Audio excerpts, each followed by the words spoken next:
Now, we're going to come back to Larry Silverstein, who was the owner and the person who actually had a 99-year lease on the World Trade Center just prior to 9/11. And anybody who has seen the original clip that we played of Mr. Lizard Man himself, and he definitely gives off lizard vibes, he had breakfast at the, what was it called again? The Windows of the World? The top of the Trade Center. Windows of the World on top of the North Tower. And he had been doing this nonstop for 30 years. Some ridiculous number. Every day he was there, except on 9/11. Except 9/11. His wife convinced him that he had to go to the doctor because he had a little thing on his face. And we were very lucky that day, as he likes to put it. But guess what? He's not the only person who apparently was very lucky on 9/11. Not the only one. You know who else was very lucky on 9/11, Jen? And what are you telling? None other than who is he? That he's the secretary of? Who is he again? I mean, I know who is Lutnick, but like what? Nutlick. Did you call him Nutlick? Nutlick. Say it's amazing how it just flows like that. But what's his actual position? I forget what he's the. So Howard Lutnick was one of the top executives at the #1 firm. But who is he right now? I forget. He's the head of Secretary of Commerce. Commerce. That's what I thought. The Commerce Secretary. Commerce Secretary Howard. We have to start with not knowing that everybody knows what we're talking about. So we're talking about Howard Lutnick, who is the Secretary of the Department of Commerce. If you're going to say it right. That's his real name. So Howard Lutnick. Lucky Lutnick. He's so entangled in this. So yeah. All the way back. I did not realize, as many of you probably didn't know, if there's one thing that most people who studied 9/11 know, is that every single person, and I mean every single person above the impact zone in the North Tower died on 9/11. And who primarily operated above the impact zone in the North Tower? Morgan Stanley. Cantor Fitzgerald. Do you know who worked for Cantor Fitzgerald and just so happened to not be at his office on 9/11? Here we go. Of the 1,000 Cantor employees at the Trade Center, only 300 are accounted for at this time, and none was at the building at that time. This immense human loss has truly devastated the chairman and CEO. I get to kiss my kids. I get to kiss my kids tonight. But other. Okay. Okay, as an attorney, and you are doing human profile, can you sense fake tears from like a mile away when you're seeing somebody? Yeah, but this one's not even as bad as that other one that you had before that you sent me, where we saw him. I saw another part of him talking to someone where it was outside, and he was talking about all the things they're doing for the families. I think it was like a week later, a few days later. I don't know when this was. But yes, guys, this is Howard Lutnick after 9/11, crying. And, he's so sad for all the families who have suffered such a loss. And it's only by a miracle that he wasn't there as well. A miracle. People don't get to kiss their kids. And I just have to help them. And I think what's amazing, and I think it's amazing, you have 300 people. They lost all their friends. They lost the person to their left. They lost the person to their right. And they call me up and they say, I want to go to work.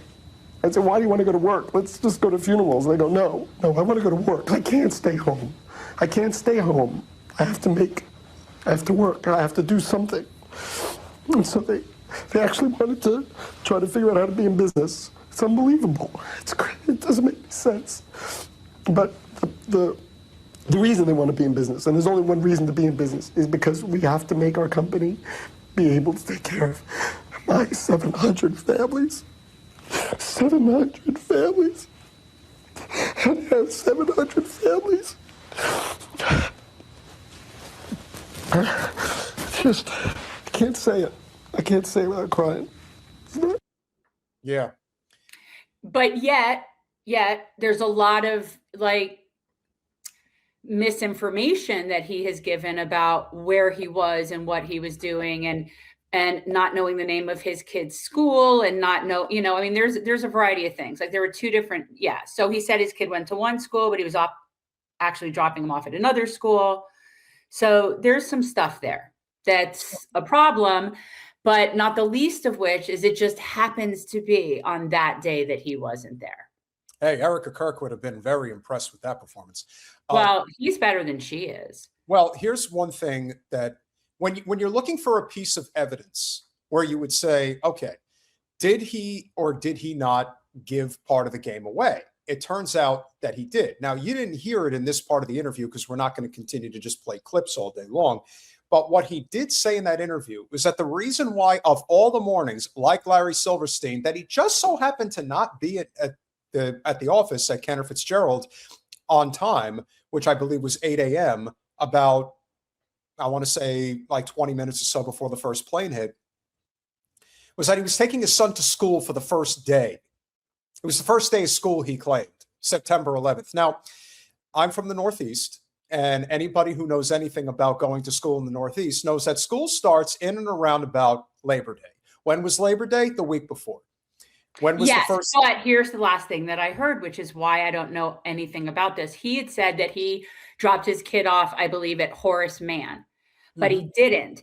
And that's a public school, I guess, that did start the week earlier. But what's interesting is supposedly he dropped his kid off at a private school, or it might have been like a Jewish day school or whatever it was.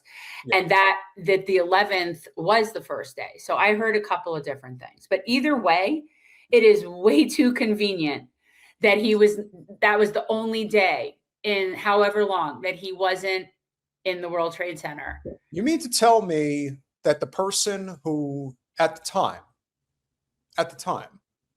who was already one of the top executives for one of the most powerful firms on Wall Street, and was clearly already very close with Jeffrey Epstein, he's like the one sole survivor of Cantor Fitzgerald, the person who's now the Secretary of Commerce of the United States? And by the way, not just an associate of Epstein, neighbors in Palm Beach with Jeffrey Epstein. Now, the date of so that was what, 2002, right? Yeah. When that was, okay. So I don't know when his relationship started with Epstein and how deep he was in by that point, or what any of that was. But yes, this is someone who is trying to convince us that he doesn't really know anything about what was going on Epstein's Island. No. And yes, again, the same person coincidentally just happened to not be at the World Trade Center on 9/11, where he normally was every day. And that same person just happens to be entwined with Zionist affiliated people. It goes deeper than that. That's just where it starts. We have more to share. Colin, I sent you 2 images. Let's do the first one, and then we'll do the second one, tie it all together.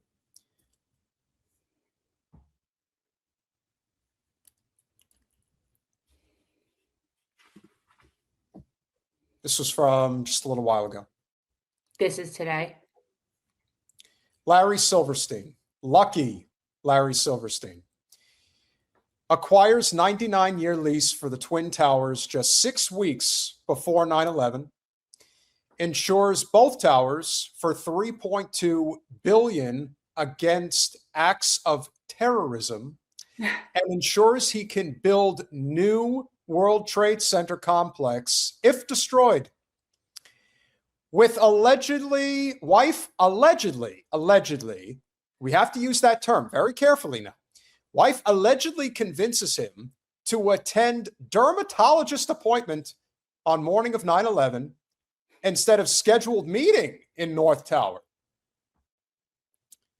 Twin Towers attacked, collapsing to dust along with his other skyscraper. And here it is.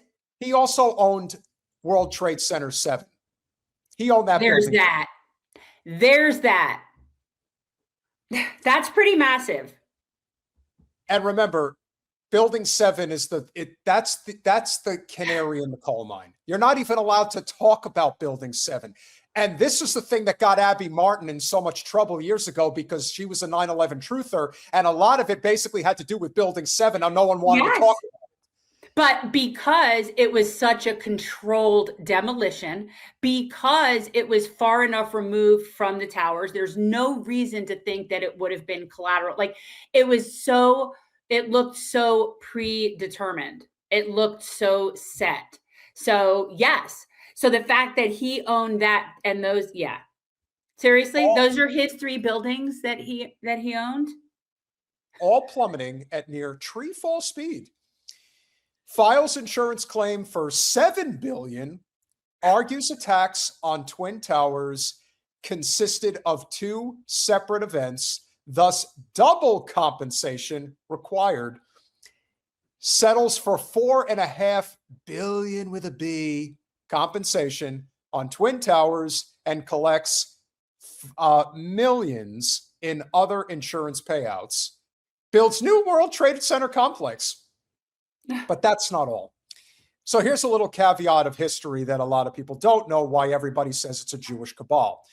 Governor George Pataki was not on board with this, but Governor Elliot Spitzer was. And he's the one who made sure that he got paid. It's funny how that works, isn't it? So to bring this all full circle, Colin, if you will,